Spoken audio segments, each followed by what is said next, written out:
Everybody hated it going to India. I mean, let's just talk about it. The rides were Yeah. long.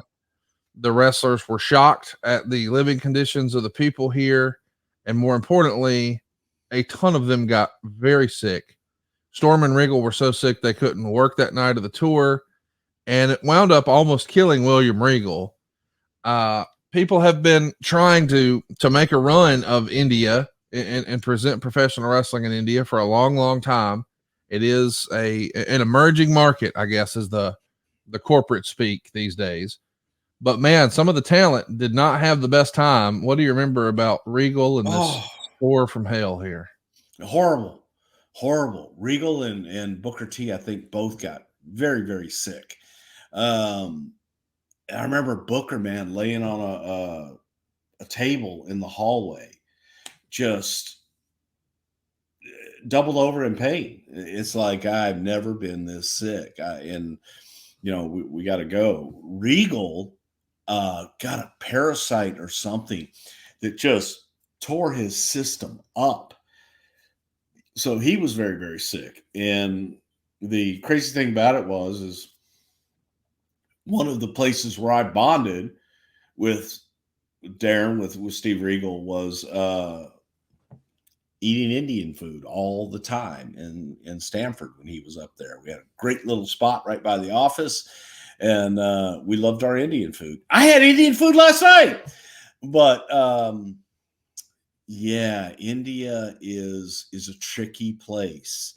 There are, what I'll never forget about going to India is going from the airport to the hotel, and the hotel's like this 5-star, just beautiful, beautiful hotel.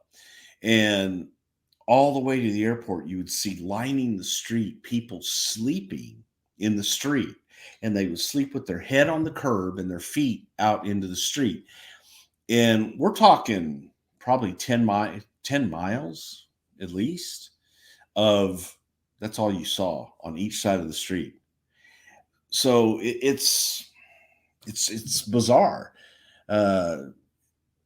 It's a whole completely different world, on the other side of the world. And the poverty was horrible. The dead animals in the street, the children running around naked, and people sleeping in the streets and having no place really to live.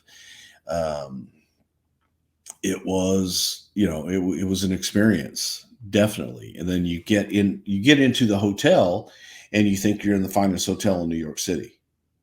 The food's amazing. Everything's spotless and gorgeous. But then you leave the confines of that and you go out, a minute from the hotel, and you're back into this poverty. And the trick is you can't drink the water. So you brush your teeth with bottled water. You keep your mouth shut when you take a shower. Try not to breathe in the water, get it up your nose when you take a shower and things like that. That's what got me. The last day I was there, and I know when I did it. I know when it happened, was at the shower at the airport. And yeah, you just have to be really careful. And knowing, Regal, Booker, on the other hand, Booker very picky about what he eats, but knowing Regal, he was probably like, oh God, let me have some Indian food. I love this. And the food was great there, but you just didn't always know. And so that was definitely a place where you packed your protein bars and you lived on them for a few days. And bottled water. But you had to be very careful about your bottled water, because they would rebottle water and you really didn't know the source a lot of times. You had to make sure that when you open that you got the click. I gotcha. Okay. Because they would just fill up water bottles. Right. With, purified water or what have you that wasn't actually purified.